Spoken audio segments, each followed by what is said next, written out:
The silence after my son Leo's death was a heavy blanket, suffocating us in grief.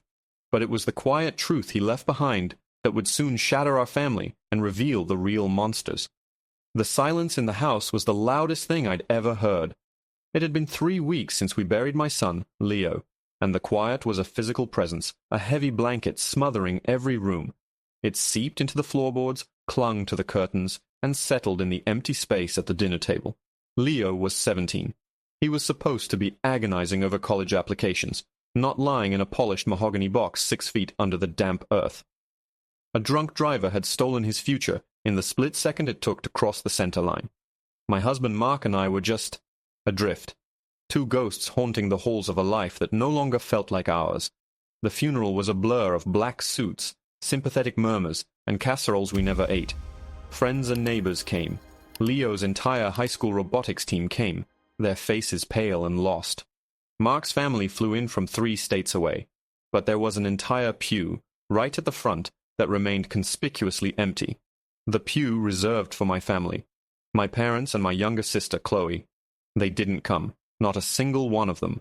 Their excuse, delivered by my mother in a brisk, unapologetic phone call the night before, was that Chloe had a very important, non-refundable final tour and tasting at a wedding venue. Her fiancé, Kevin, had apparently pulled a lot of strings to get the appointment.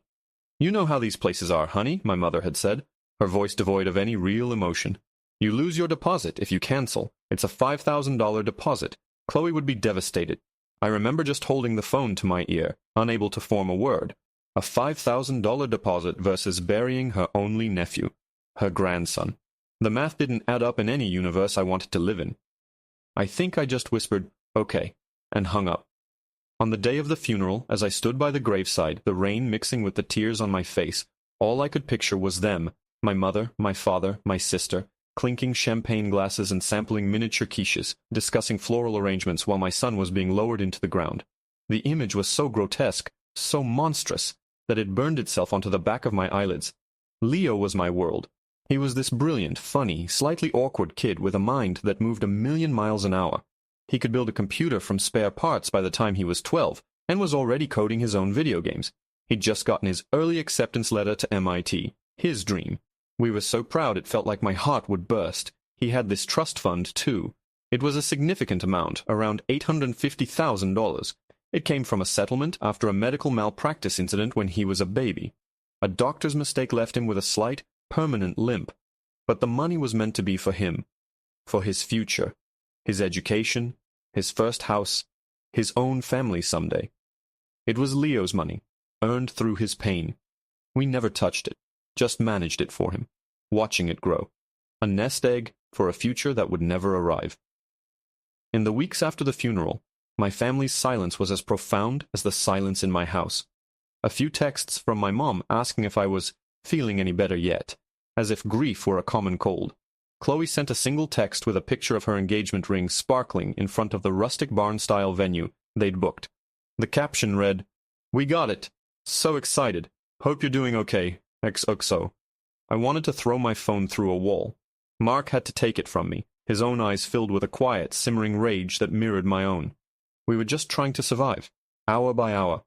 We packed up Leo's room, each tiny Lego creation and half-finished coding manual a fresh stab to the heart. We were suspended in this gray, colorless fog of grief, and the rest of the world, including my own family, just kept spinning on, vibrant and oblivious. Then, last night, I got a text from my father. It was unusual. He rarely initiated contact. It read, "Hi, sweetie. Your mother Chloe and I would like to come over tomorrow afternoon to talk. There's something important we need to discuss as a family."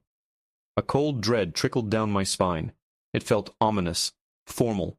Mark read it over my shoulder and scoffed. "Now they want to talk? 3 weeks late for that, don't you think?" But I agreed. I was too tired to fight, and a morbid curiosity was gnawing at me. What could possibly be so important? An apology? A sliver of hope, which I immediately hated myself for, flickered in my chest. Maybe they realized how monstrously they'd behaved. Maybe they were coming to finally, properly, grieve with us. They arrived precisely at 2 p.m. the next day. My mother swept in, wearing a floral dress that was far too cheerful for the occasion. My father looked uncomfortable in a collared shirt, and Chloe trailed behind them, not quite meeting my eye. They carried no flowers, no card, no comforting casserole. They carried only an unnerving sense of purpose. They sat on the sofa opposite Mark and me, arranging themselves like a panel conducting an interview. My father cleared his throat, assuming his role as family patriarch. "Honey," he began, his voice laced with a practiced hollow solemnity. "We know this has been an impossibly difficult time. We can't imagine what you and Mark are going through." I just stared at him, my expression blank. He didn't wait for a response. "And we've been doing a lot of thinking about Leo and about his legacy." Legacy? My son was 17. He didn't have a legacy. He was supposed to have a life. "He was such a bright boy," my mother chimed in, dabbing at a non-existent tear with a manicured finger. "He would have wanted us all to be happy. He wouldn't want us to dwell on sadness." The room felt like it was shrinking. I could feel Mark's hand tighten on mine. I knew where this was going. They were here to absolve themselves, to rewrite the narrative of their own selfishness. But I was wrong. It was so much worse than that. "Exactly, dear," my father said, nodding at my mother. "It's about moving forward, and we believe we've found a way for Leo's spirit to be a part of a truly joyous family occasion. A way for him to contribute to the family's happiness, even now." My stomach churned. I felt a wave of nausea so intense I had to grip the arm of my chair. Chloe, who had been silent until now, finally looked up. She held out her left hand, wiggling her fingers so the diamond on her ring caught the afternoon light. A small, self-satisfied smile played on her lips. My father saw me looking at the ring and gave a firm, decisive nod, as if everything was now settled. "It's about Chloe's wedding," he said, his voice dropping into a serious, business-like tone, "and about how Leo's trust fund is going to help pay for it." The air in the room became thick, unbreathable. For a moment the four of us were frozen in a tableau of madness. My father's words hung between us, obscene and glittering with greed. I stared at him, trying to connect the man who taught me how to ride a bike with the monster sitting on my sofa, suggesting we pilfer my dead son's legacy for a champagne fountain and a Vera Wang dress. The connection wouldn't form. They were two different people. It was Mark who broke the spell. He didn't shout. He didn't even move. He just laughed. It wasn't a happy sound. It was a dry, scraping noise that sounded like stones grinding together. It was the most terrifying sound I had ever heard from my gentle, grieving husband. "No," he said, the single word cutting through the silence like a shard of glass. "No, I must have misheard you. Say that again, I dare you." My father straightened his back, his jaw tightening. He always hated being challenged. "Mark, this is a family matter. I'm speaking to my daughter." "Your grandson was my son," Mark shot back, his voice dropping to a low, dangerous growl. "And you forfeited your right to call anything a family matter when you skipped his funeral to go look at a party barn. So you're not speaking to your daughter, you're speaking to us, to Leo's parents." My mother gasped, placing a hand on her chest in a theatrical display of hurt. "That is so unfair. We were thinking of Leo. We were trying to find a way to bring some light back into this family. A wedding is a celebration of life, of a future. What better way to honor his memory than by using his resources to help create a new family bond?" "A new family bond?" I finally found my voice, and it was hoarse, alien to my own ears. "You want to build Chloe's new life on the ashes of my son's? You think that's what he would have wanted?" Chloe, who had been admiring her ring again, finally piped up, her voice a petulant whine. "Well, he can't use it, can he? It's just money, sitting in a bank account. It's not doing anyone any good. My dream wedding, the one Kevin and I have planned for years, is completely out of reach. We can't afford it. This is the only way. Don't you want me to be happy?" The sheer, unadulterated selfishness of her question knocked the wind out of me. I looked at my younger sister, this woman I had shared a room with for 16 years, and I saw a complete stranger, a greedy, grasping child in a woman's body. "Happy," I whispered, the word tasting like poison. "You skipped your nephew's funeral, Chloe. You sent me a picture of your ring while I was trying to figure out how to live in a world where my son doesn't. And now you're asking me if I want you to be happy?" "We've done the math," my father interrupted, pulling a folded piece of paper from his jacket pocket, as if this were a business negotiation. He was all cold, hard logic now. "The wedding Chloe and Kevin want will cost about $150,000. That's not even a quarter of the trust. Then a generous down payment on a house for them. Say, another $250,000. That still leaves you with nearly $500,000. It's more than fair. It's a win-win. The money stays in the family and is used for something positive. He slid the paper onto the coffee table. It was a budget, a neatly itemized list of wedding expenses next to my son's name. Venue, catering, designer dress, honeymoon to the Maldives. My eyes blurred with rage. They had sat down, the three of them, and budgeted my son's life away. They had divvied up the compensation for his pain and suffering and allocated it to canapes and floral centerpieces. Mark stood up so abruptly that the coffee table rattled. "Get out," he said, his voice shaking with a fury I had never witnessed. "Get out of my house, now." "We're not leaving until we've settled this," my father said, standing to meet him, puffing out his chest. "You're both being emotional. You're not thinking clearly." "Oh, I am thinking with perfect clarity," I said, rising to stand beside Mark, a strange, cold calm washing over me. The fog of grief was momentarily burned away by the white-hot fire of my anger. "I am thinking about how you, my own mother, valued a catering deposit more than your grandson's funeral. I am thinking about how you, my father, see my son's death as a financial opportunity. And I am thinking about how you, Chloe, are so morally bankrupt that you see his trust fund as your personal bridal registry. The money was for his future, a future you didn't even bother to mourn. It will not be used to fund your grotesque party. It will go to charity, to a scholarship at MIT in his name, to anything and everything that you can't get your greedy hands on. Now get out." My mother's face crumpled, but they weren't tears of sadness. They were tears of frustration. "You are being so selfish," she wailed. "After all we've done for you, this is tearing our family apart." "No," I said, my voice like ice. "You three did that when you chose a wedding venue over a cemetery." My father's face hardened into a mask of cold fury. He looked from me to Mark, a flicker of something calculating in his eyes. He slowly picked the budget sheet off the table and folded it, tucking it back into his pocket.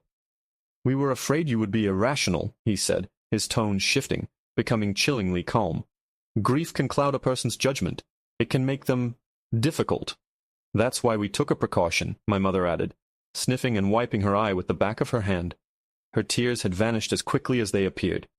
"We hoped we wouldn't have to mention it. We hoped you would see reason." A new kind of dread, colder and sharper than the one I'd felt before, pierced through my anger. "What precaution?" My father gave a thin, smug smile. It was a look I'd seen him give business rivals, never his own daughter. "We've already spoken to a lawyer," he said, letting the words land with deliberate weight. "Just a preliminary consultation, of course, but he seems to think we have a rather strong case. He mentioned a few legal avenues, something about familial entitlement and the intended purpose of strengthening the family core, especially since Leo is no longer here to contest it." The audacity of it was breathtaking. It was like being punched in the gut and then having the wind knocked out of you all over again. They hadn't just come here with a proposal, they had come with a threat. They had weaponized the law against us, against their own grieving daughter and her husband, before we had even said no. The smugness on my father's face, the entitled pout on Chloe's, the righteous indignation on my mother's, it was a united front of pure, unadulterated greed. "You saw a lawyer?" Mark's voice was dangerously quiet. "You saw a lawyer about how to get your hands on my dead son's money? Before you even came to talk to us?" "We had to protect the family's interests," my father retorted, as if this was the most reasonable thing in the world. "Familial entitlement? That's not a thing. You can't be serious." "Our lawyer seems to think it is," my mother chirped, puffing up with borrowed confidence. "He says that since the money was intended for a family member's future, and Chloe is now the one with a future ahead of her, it's a perfectly logical transfer of assets. It's for the good of the family. A judge will see that. A judge will see you for the vultures you are," I spat, the words tasting like acid. "A judge will see that you didn't even show up to his funeral. You think that's going to play well for you? You think any decent human being would side with you on this?" Chloe scoffed, tossing her hair over her shoulder. "Oh, please, it's not about the funeral. It's about the money. And it's not fair that it's just sitting there when I need it. Kevin's parents are paying for so much, and it's embarrassing that my family can't contribute in a meaningful way. This is our chance. Leo would want to help me. He loved me." That was the line, the one that made something inside me snap. She invoked his love for her, a love she had so callously disregarded, as a justification for her greed. I saw red, a pulsating, blinding crimson that washed out everything else. I took a step forward, my hands clenched into fists at my sides. "You don't get to say his name. Not you." You don't get to pretend you know what he would have wanted. You know nothing about him. You know nothing about love or family or decency. You are a black hole of selfishness, Chloe, and you will not get one single penny of my son's money." Mark put a steadying hand on my arm, his presence a solid anchor in the storm of my rage. "I think you've overstayed your welcome," he said to them, his voice flat and final. He walked to the front door and opened it wide. "Leave."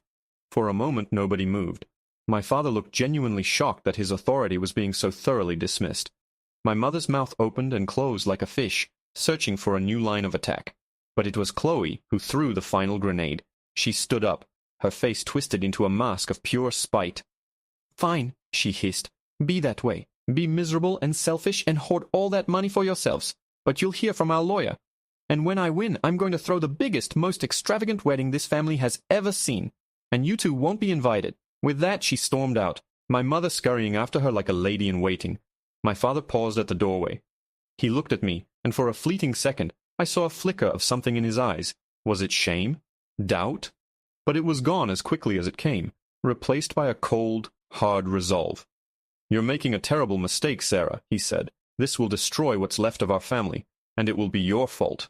Then he turned and walked out, closing the door softly behind him. A final, deliberate act of severance. The silence that descended was different from the quiet of grief. It was sharp, brittle, and humming with the energy of the battle that had just been declared. Mark closed the door and leaned his forehead against it, his shoulders slumping. I just stood in the middle of the living room, shaking. Not with sadness, but with a rage so profound it felt like it was holding my skeleton together. They were really going to do it. They were going to drag us to court. They were going to try and turn my son's memory into a legal battlefield. The next 2 weeks were a strange hell. We tried to return to our routine of grieving, but now it was contaminated. Every memory of Leo was tinged with the ugliness of what my family was doing. Instead of just mourning our loss, we were forced to defend it. We found a lawyer of our own, a kind but brutally honest woman named Mrs. Davis, who listened to our story with a grim expression. "This is unusual," she'd said, tapping her pen on a legal pad. "The argument of familial entitlement is flimsy at best, almost laughably so. But that doesn't mean they won't try. People can be incredibly litigious when there's a large sum of money involved. They'll try to paint you as unstable, irrational from grief, incapable of managing the estate properly. And that's exactly what happened. The first official letter arrived a week later. It was a formal petition to the court. It named my father as the plaintiff, and us, Mark and I, as the defendants. It was filled with legal jargon, but the gist was sickeningly clear. It claimed that due to our deeply compromised emotional state, we were not fit to act as executors of Leo's trust. It suggested that we were hoarding the funds out of a misplaced and morbid attachment, and that the court should appoint a new executor, my father, to dispense the funds in a manner that would best serve the continuing vitality and future of the family unit. It was a masterpiece of manipulative garbage. The petition also included affidavits, character statements. There was one from my mother detailing my history of emotional fragility. There was one from Chloe, painting herself as the beloved, supportive niece, and us as cruel and isolating. The worst, though, was from my Aunt Carol, my father's sister. She wrote about how I had always been overprotective of Leo, how I worshipped him in an unhealthy way, and how this current refusal to share the blessing of his money was proof of my instability. I felt like I was suffocating. They were trying to erase the truth of who I was as a mother, who Leo was as a son, and twist it into something ugly to serve their narrative. They weren't just trying to take his money. They were trying to steal our story, our grief, and our right to remember him on our own terms.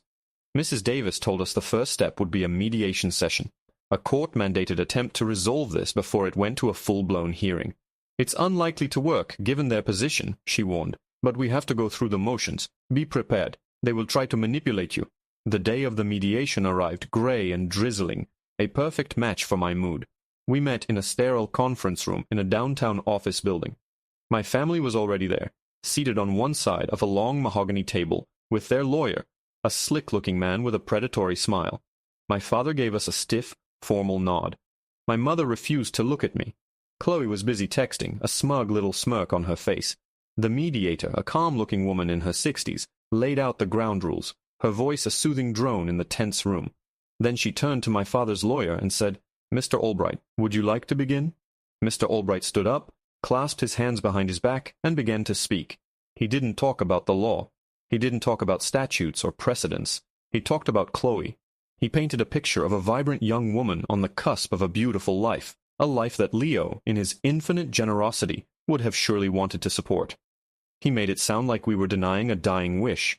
When it was our turn, Mrs. Davis calmly and methodically dismantled their entire argument, pointing out that the trust was explicitly for Leo's welfare and future, and that there was no legal basis for their claim. The tension in the room grew thicker with every passing minute. Finally, the mediator suggested we take a short break. Mark and I went to a small alcove with a water cooler. "I can't do this," I whispered to him, my hands trembling. "I can't sit in there and listen to them defile his memory like this." "I know," he said, his voice tight.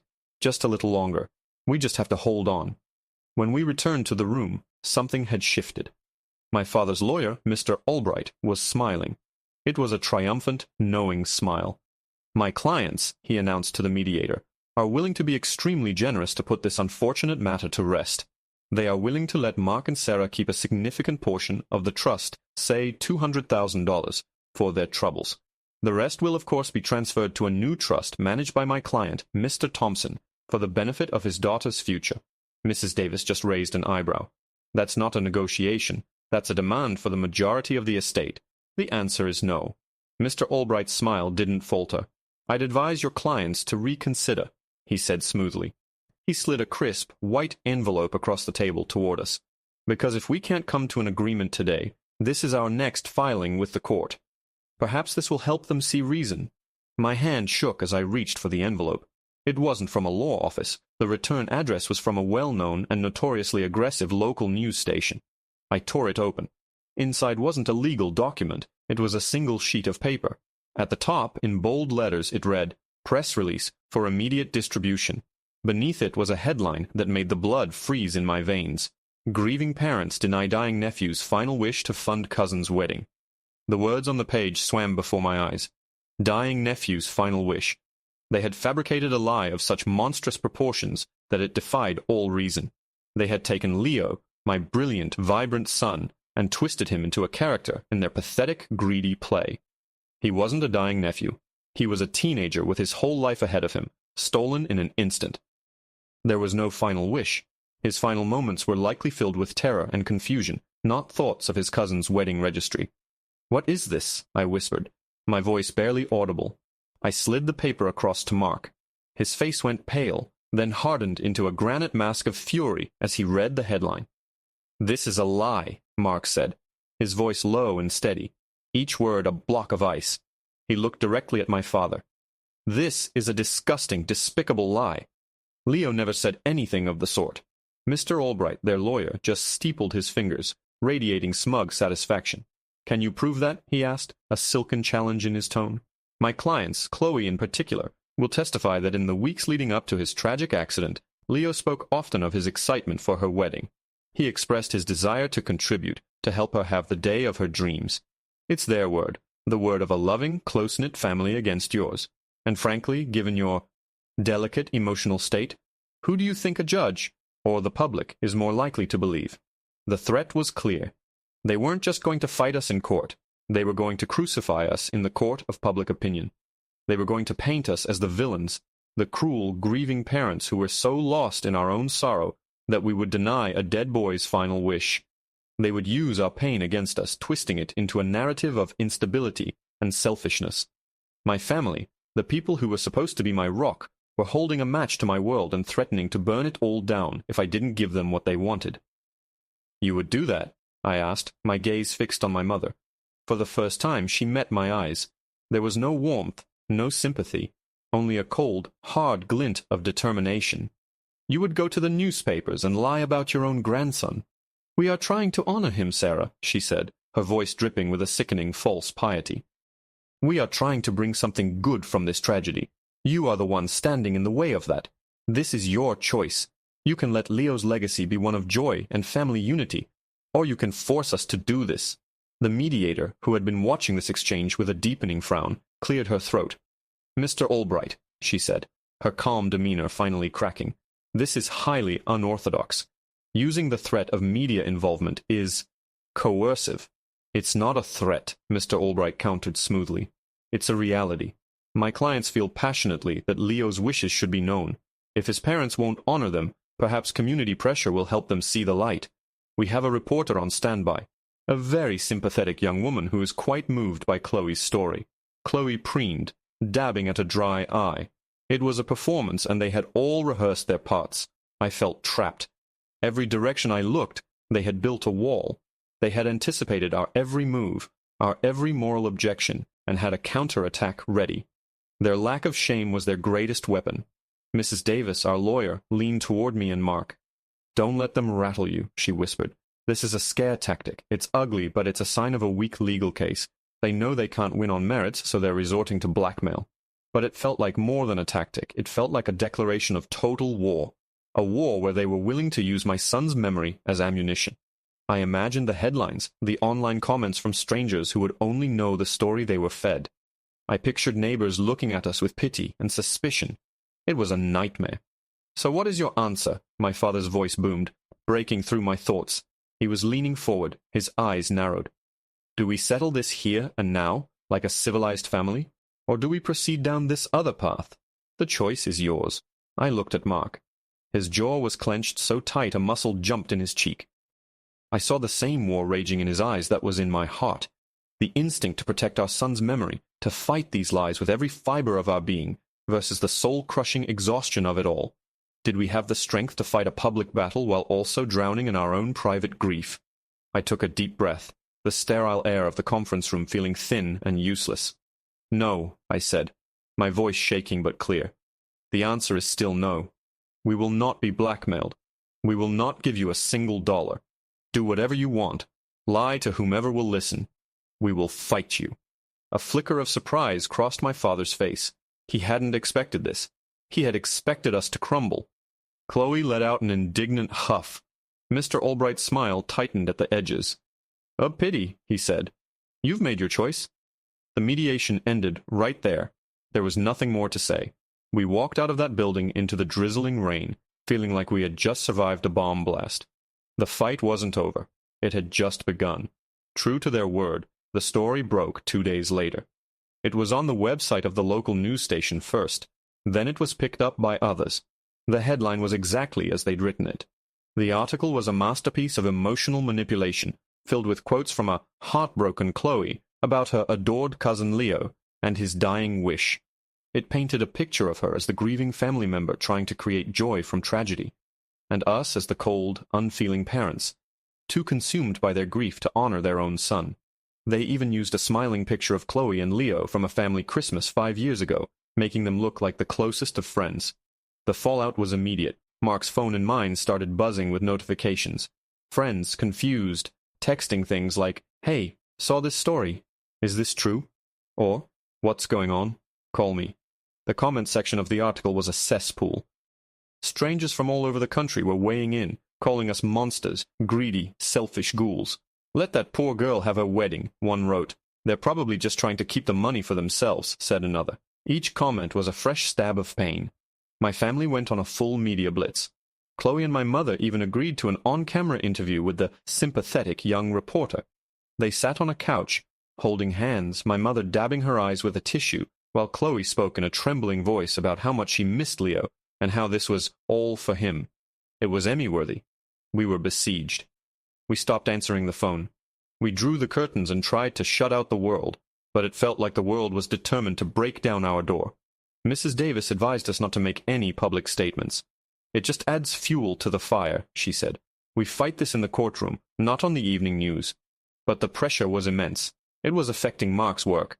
It was affecting our already fragile peace. We felt so utterly alone. The court date was set. In 3 weeks we would be in front of a judge, and the fate of Leo's trust and his memory would be decided. We spent those weeks with Mrs. Davis preparing.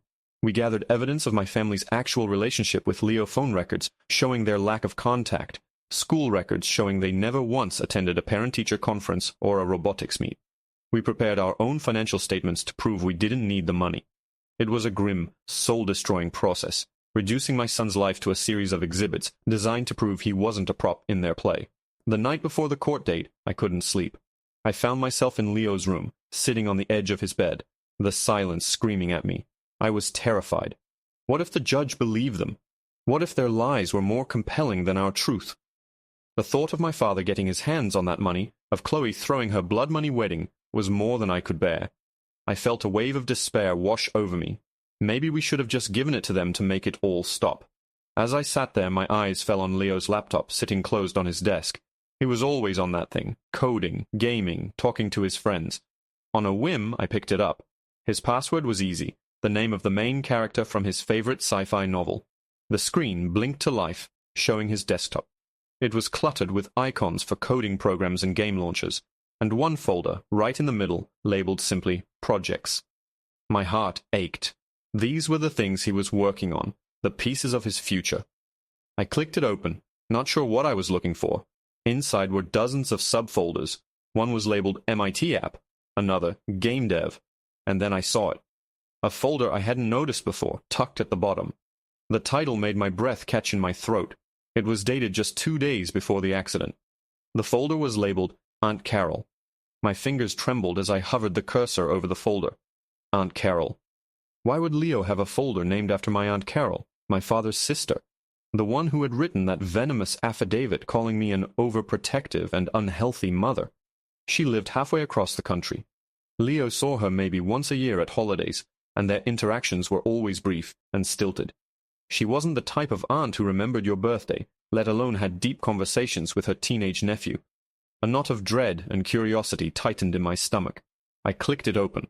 The folder contained only 3 items: a short video file, an audio file, and a text document. My heart hammered against my ribs. What had my son been working on? I clicked on the text document first. It opened into a simple notepad file. It was a log, a list of dates and times with brief cryptic notes next to them. March 12th, 10:15 p.m. Call with AC. Topic: Family finances. Dad's bad investment. Mentioned my trust. March 20th, 9:30 p.m. Another call. Asked specific questions about trust access. Told her I couldn't touch it until 25. She sounded disappointed. April 2nd, 8 p.m. Call from Uncle Robert. Said AC told him I was a smart kid with a good head for money. Very weird. April 11th, 11 p.m. The big one. Recorded this one. She didn't know. My blood ran cold. April 11th. That was the night before he died. He had recorded his conversation with my aunt. My brilliant, cautious, tech-savvy son had recorded them. Why? I minimized the text file, and my eyes landed on the audio file. It was named AC Call 0411.mp3. With a shaking hand, I double-clicked it. The audio was clear. Leo must have used his good microphone. His voice, so achingly familiar it felt like a punch to the chest, came through the speakers first. No, I'm just working on some code for the robotics competition. It's no big deal. Then Aunt Carol's voice, sharp and syrupy sweet.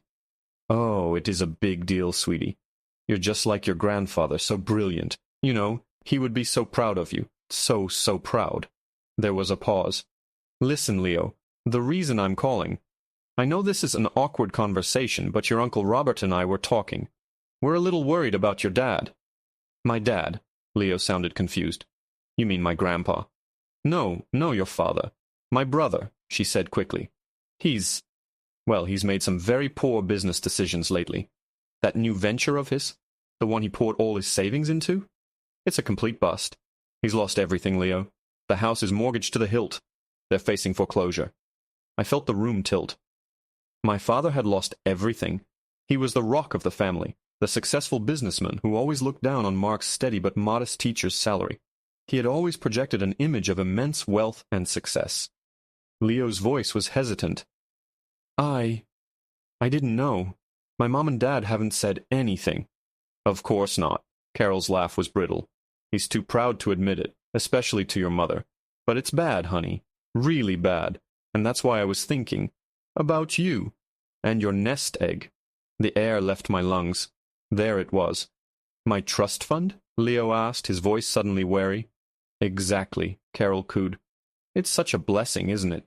That it's there for the family in a time of need. Now I know you can't access it yourself yet, but your parents can, as the trustees. And if your father is in dire straits, well, it's really their duty to use that money to keep the family afloat, isn't it? To help your poor cousin Chloe have the start in life she deserves, to keep your grandparents in their home. But it's for my college, Leo said, his voice small. and for my future. And this is about their future. Carol's voice sharpened, the syrupy sweetness gone, replaced by a hard, demanding edge. Leo, your father has done everything for you. Don't you think you owe him? Don't you think you have a responsibility to help your family when they're in trouble? Chloe's wedding is just the start. Your father needs a complete bailout, and that money, your money, is the only way. I need you to talk to your mother. Make her understand. Tell her it's what you want. Tell her you want to help the family. It's the right thing to do. The recording ended. I sat there, stunned, the silence in the room deafening. It wasn't just about the wedding. It was never just about the wedding.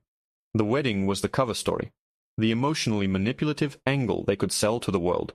The real reason was that my father was broke. He was bankrupt, and he was trying to use my son's trust fund, the money Leo got because of a permanent injury, as his personal bailout package. Chloe's wedding was just the down payment, and they had tried to get Leo to do their dirty work. They had tried to manipulate my 17-year-old son into convincing me to hand over his future to save his grandfather. He had known. In the final days of his life, my son was carrying this burden. He knew what they were planning, and he had been gathering evidence. My grief morphed into a new kind of fury, a cold, focused, righteous anger. They hadn't just disrespected his death. They had tried to manipulate him in life. They had burdened my child with their toxic, greedy secrets. Then I looked at the last file in the folder. The video. It was named Chloe Confession MP4. My breath hitched. Confession? I clicked play. The video flickered to life. It was a screen recording of a video call. Leo's face was in a small box in the corner, looking serious. The main screen was Chloe, sitting in her bedroom, applying makeup in a mirror. She was chattering away, completely oblivious that she was being recorded. And Dad is totally freaking out, she was saying, brushing mascara onto her lashes. He told me if I can't get that money from you, the wedding is off. Not just scaled back, Leo. Off. Cancelled. He said there's no money for it. There's no money for anything. Apparently, his big investment in that stupid tech company went belly up. He's like super broke. Broke? Leo's voice prompted from the corner. Yeah, like, sell the house broke, Chloe said with a dramatic sigh, not a hint of real concern in her voice. It's so annoying. My whole wedding is depending on you. Dad and Grandma Carol came up with this whole plan. They said if we say it's for the wedding, Mom will be more likely to agree. You know how she is, all sentimental. The dying wish thing was Dad's idea. He said it's perfect because you can't exactly argue with it, you know? She laughed, a vapid little giggle. It's kind of genius, actually. So you have to help us. You have to tell your mom it's what you want. Please, Leo, I need that money. Kevin will literally dump me if I can't have the wedding I promised him. The video ended.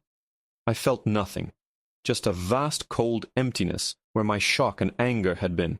It was all there, the whole rotten premeditated conspiracy laid bare by my son from beyond the grave.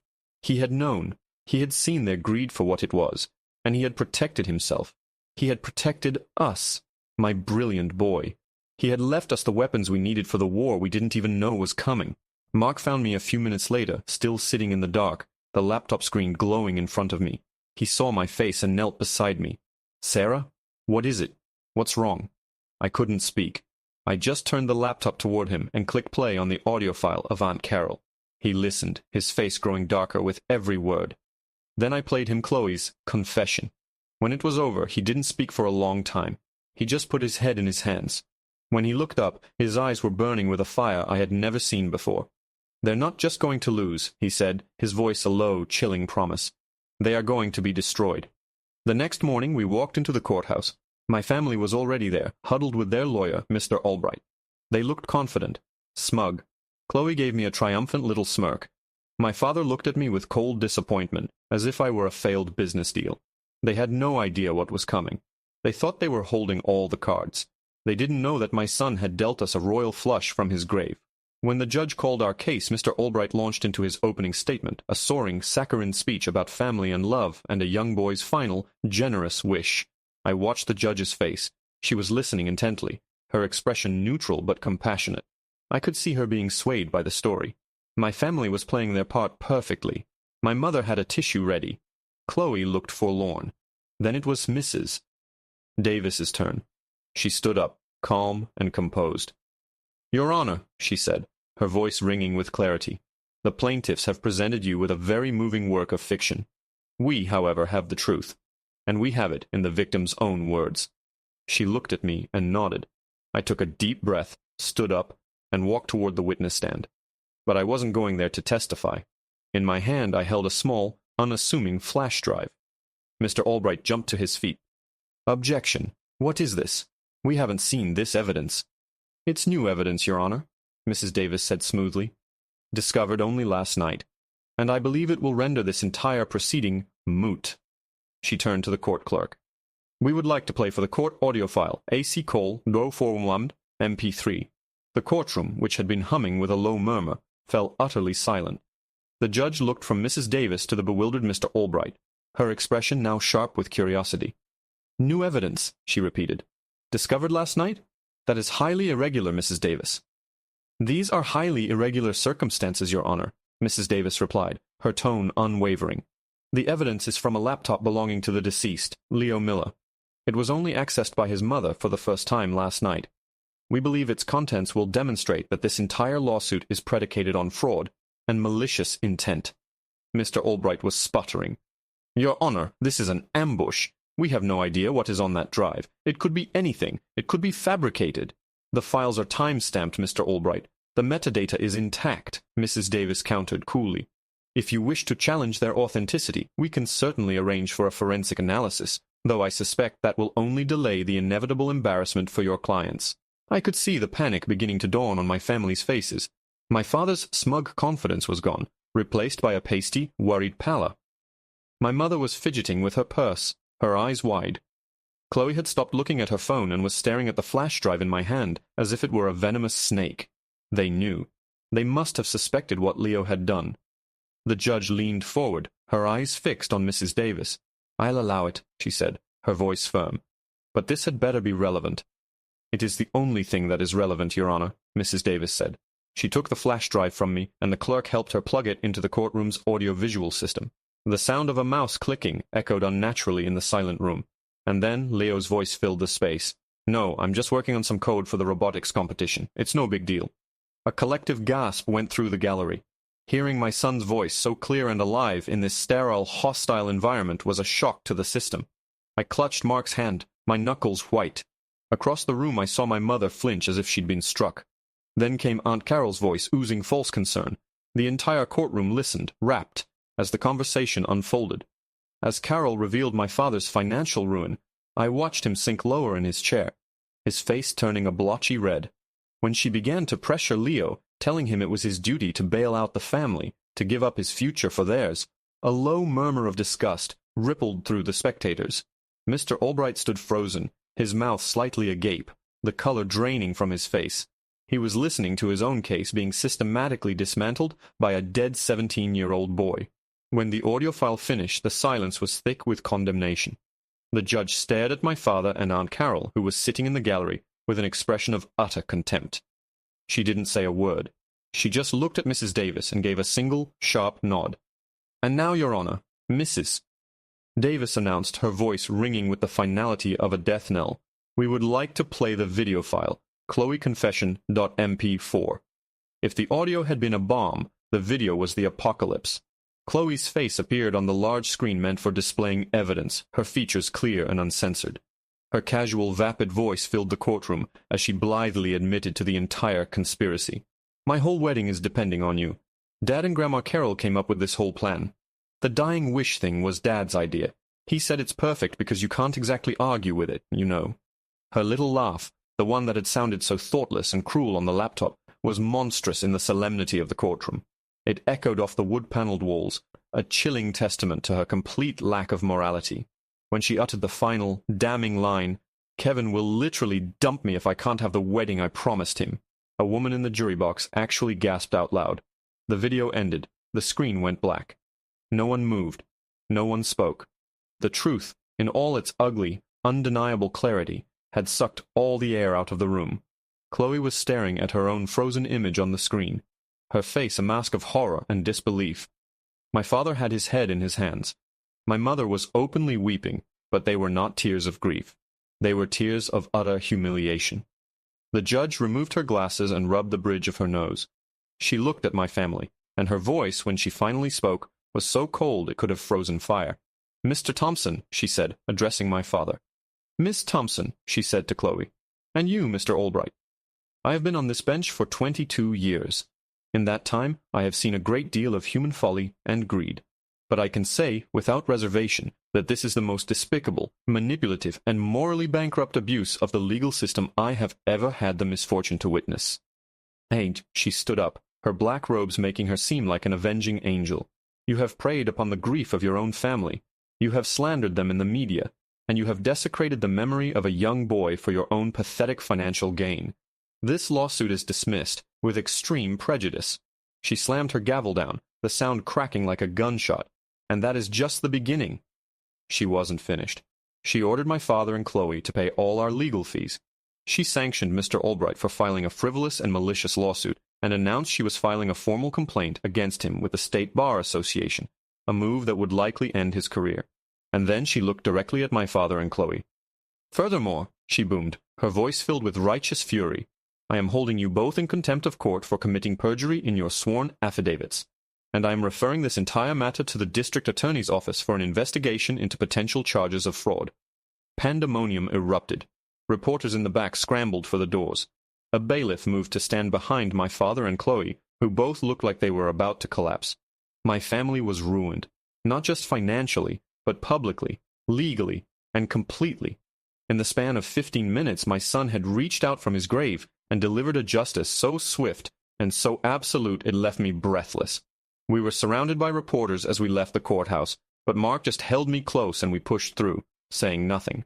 We got in our car, and as we drove away, I looked back and saw my father, my mother, and my sister standing on the courthouse steps, engulfed by a swarm of cameras and microphones, their faces etched with the ruin they had brought upon themselves.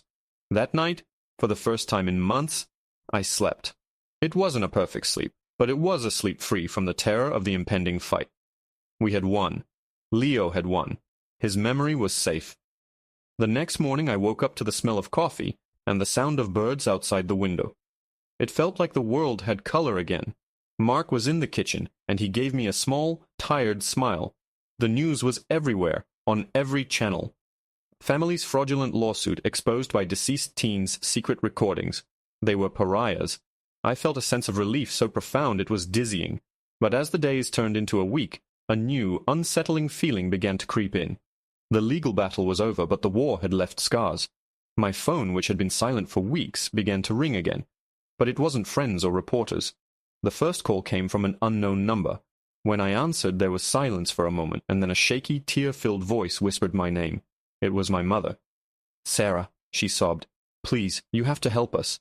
Your father, they're going to press charges. We're ruined. Everything is gone. You have to tell them to stop. You're the only one who can." Before I could even respond, another call beeped through on my phone. It was Mark, his voice urgent and strained. "Sarah, you need to turn on the TV," he said. "Channel 7. Now." I switched the channel, my heart starting to pound again. It was a live news report. The reporter was standing in front of a familiar house with a manicured lawn. It was Chloe's fiancé, Kevin's house. The camera zoomed in on a man, Kevin angrily throwing boxes and bags out onto the lawn. The reporter's voiceover crackled with excitement. In a dramatic turn, Kevin Prescott, fiancé of the now infamous Chloe Thompson, has apparently called off the wedding, publicly evicting Ms. Thompson from his home this morning. We have an exclusive statement from him. The camera focused on Kevin's furious face. "I had no idea," he shouted, pointing at the camera. "She lied to me. Her whole family lied. They told me the money was a gift from her cousin. I'm a victim here, but that's not the worst of it. It's not just about the money anymore. The police just left my house. They had a search warrant. They were looking for something that belonged to Leo Miller." My blood turned to ice. What could they possibly be looking for at Kevin's house? The reporter leaned in, her microphone thrust forward. "A search warrant for what, Mr. Prescott? What did the police say they were looking for?" Kevin's face was pale, his eyes wide with a mixture of fear and fury. He took a shaky breath and looked directly into the camera, his voice trembling as he spoke. "They said Chloe was the last person to use Leo's car. They were looking for his dash cam." The world narrowed to a single point of roaring silence. Leo's car, his dash cam. The police report had been so clear, so brutally simple. A drunk driver, a head-on collision. The other driver had been killed instantly, his blood alcohol level 3 times the legal limit. It was an open and shut case, a senseless tragedy with a clear, unambiguous villain. We had never questioned it. In the fog of our grief, the why and how were details too agonizing to examine. We had simply accepted the narrative we were given. But Chloe was the last person to use his car? It made no sense. Leo loved that car, a beat-up but beloved Subaru he'd bought with his own money from a summer job. He was meticulous about it. He never let anyone drive it, least of all Chloe, who he always said drove like she was trying to win a video game. Why would she have been in his car? And why would the police be searching for the dashcam now, weeks after the accident? My mother was still sobbing on the phone, her pleas for help turning into a stream of incoherent panic. "Sarah, are you listening to me? Your father could go to jail. You have to stop this."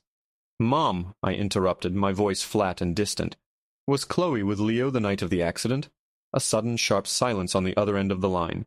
The crying stopped. For a moment I thought the call had dropped. Then my mother's voice came back, no longer hysterical, but thin and reedy with fear. I don't know what you're talking about." "Don't lie to me," I said, my voice dangerously quiet. "The police are at Kevin's house. They're looking for Leo's dashcam. They said Chloe was the last person to use his car. Was she with him?" Another beat of silence, then a choked whisper. "They were just arguing, Sarah. It was just a stupid argument."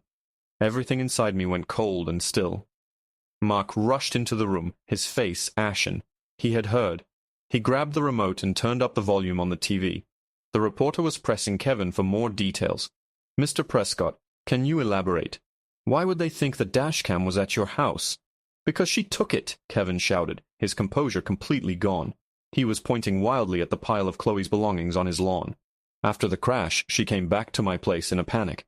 She had the little camera thingy in her hand. She said it had footage of her and Leo arguing right before it happened.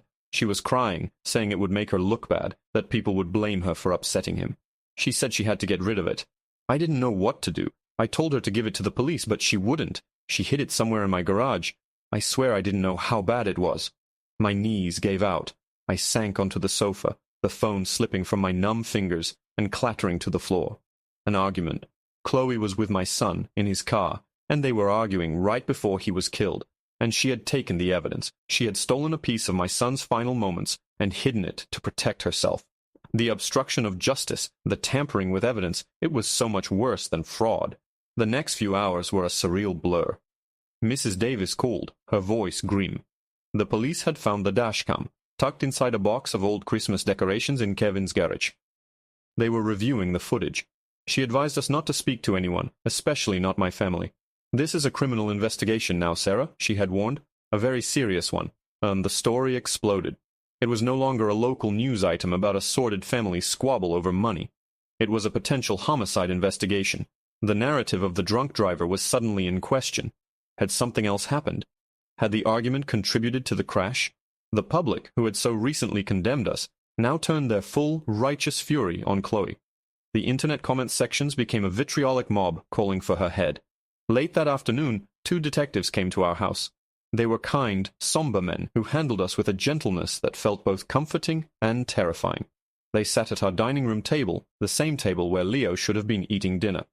"Mr. and Mrs. Miller," the older detective, Detective Riley, began, "we are so sorry to be putting you through this. What we're about to show you will be extremely difficult to watch, but we believe you have a right to see it before it becomes official evidence." He placed a laptop on the table and turned it to face us. The dashcam records video and audio from inside the car as well as outside. The final file is about 3 minutes long. It cuts off at the moment of impact. My hand found Mark's. His grip was crushingly tight. I nodded, unable to speak.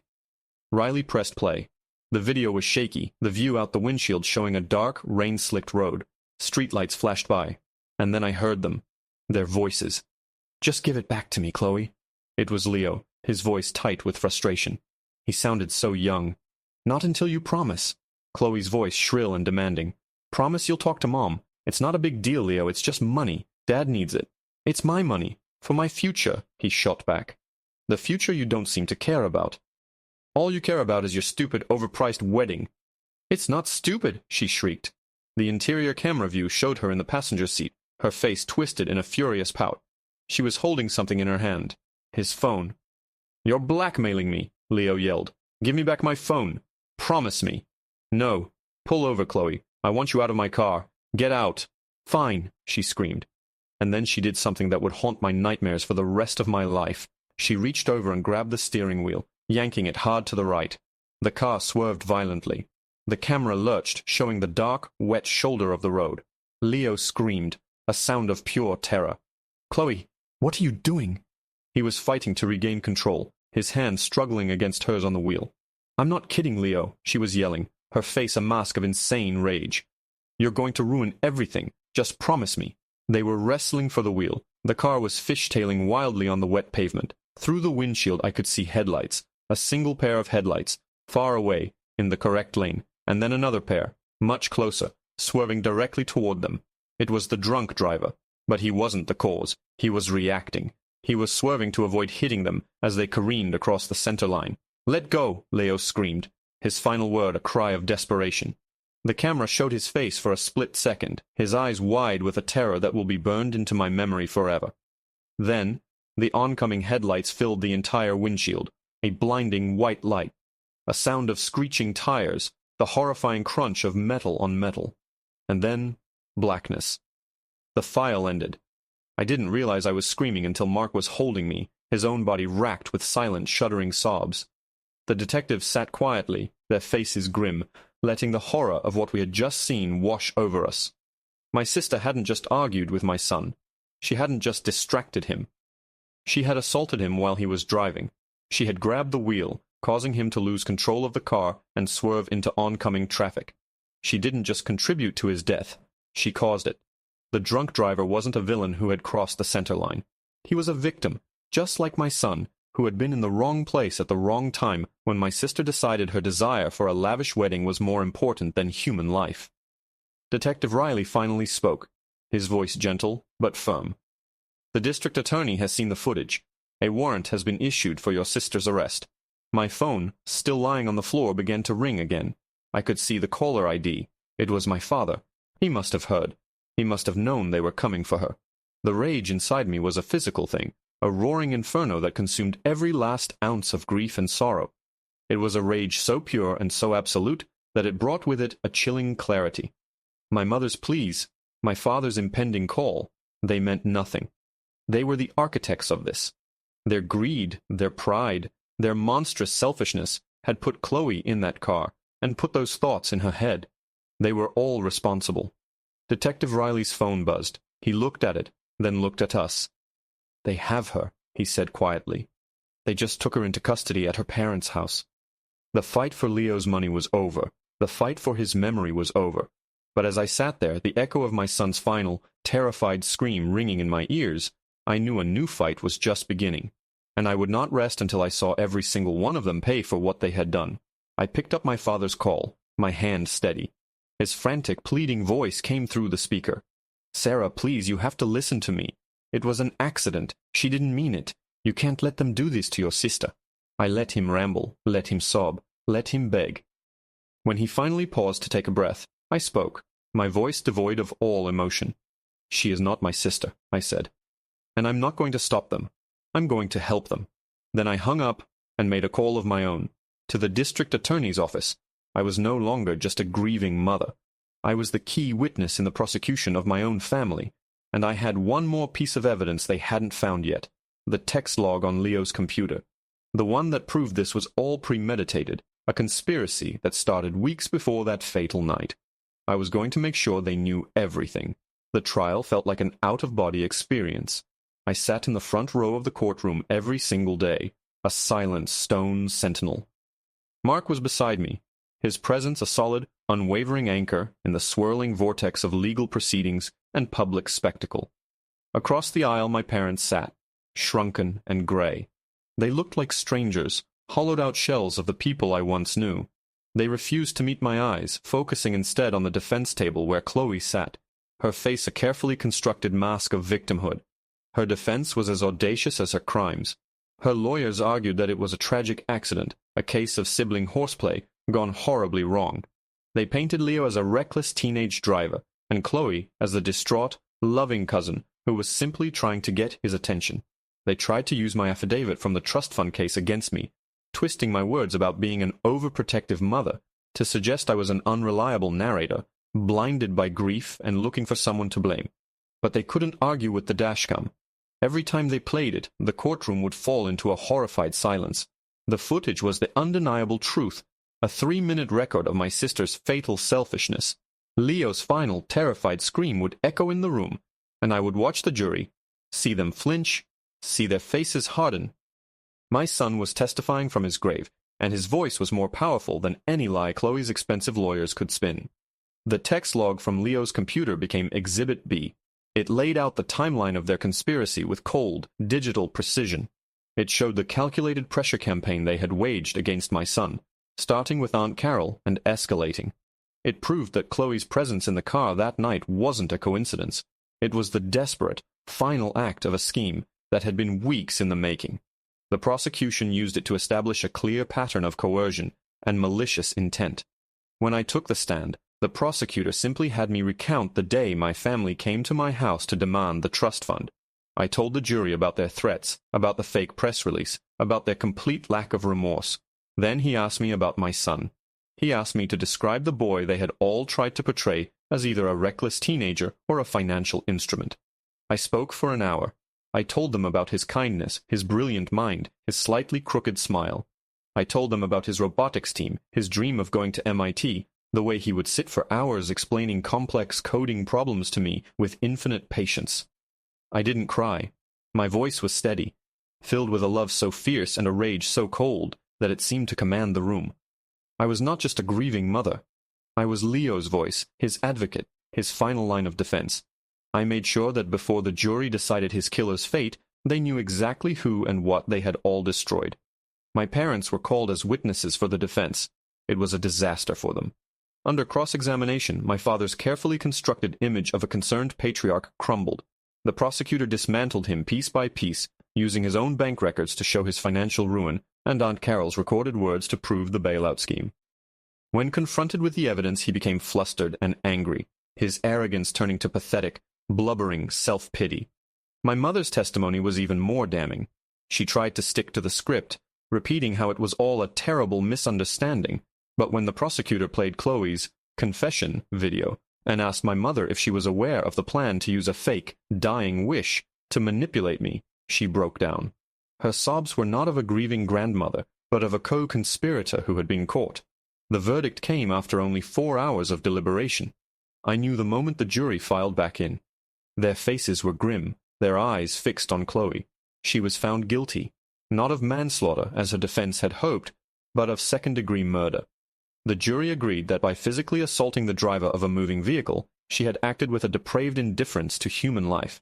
She was also found guilty of evidence tampering and obstruction of justice. The judge delivered the sentence a month later. He gave her 30 years to life. As she was led away in handcuffs, she finally looked at me. Her eyes were not filled with remorse or sadness, but with a burning, hateful rage. In her mind, she was still the victim. This was still all somehow our fault. My father and Aunt Carol were charged with conspiracy to commit fraud and attempted extortion. Faced with the mountain of evidence Leo had collected, they both took plea deals to avoid a trial. My father got 5 years probation and was forced to sell his house to pay a massive fine and our legal fees. His reputation was shattered. He was a social and financial pariah. Aunt Carol received a similar sentence. The family I had grown up in was utterly and irrevocably broken, destroyed by its own greed. In the quiet aftermath, Mark and I were left to pick up the pieces of our shattered lives. The $850,000 from Leo's trust, the blood money my family had fought so viciously for, felt tainted. We couldn't keep it. On what would have been Leo's 18th birthday, we established the Leo Miller Memorial Scholarship at MIT. It was a full-ride scholarship, awarded every year to a promising student in computer science who came from a low-income background. His money, earned through his pain, would now be used to give other brilliant kids the future he never got to have. We also funded a new wing for the local high school's robotics lab and started a foundation in his name to raise awareness about the dangers of distracted driving and aggressive behavior in vehicles. We poured our grief into creating a legacy for him, one of generosity, innovation, and hope. It didn't bring him back. It didn't fill the crushing silence in the house. But it was something. It was a way to make his short life continue to matter in a world that felt meaningless without him. I never spoke to my parents or my sister again. My mother tried to write letters from time to time, rambling, self-pitying epistles about forgiveness and how family should stick together. I burned them without reading past the first line. There was nothing to forgive. There was no family left. The people who had sat on my sofa and tried to barter my son's memory for a wedding were dead to me. The woman who had grabbed that steering wheel was a stranger. Some nights, when the silence is too loud, I go into Leo's room and turn on his laptop. I listen to his voice on the recordings he made. It's painful, but it's also a reminder of his brilliance, his quiet strength, and the incredible, unexpected way he had reached through the veil of death to give us the truth. He had been our protector, even in his final moments. Justice was served, and legacies were built, but my greatest comfort comes from a simple, unassailable fact that I will carry with me for the rest of my days. In the end, my son won. I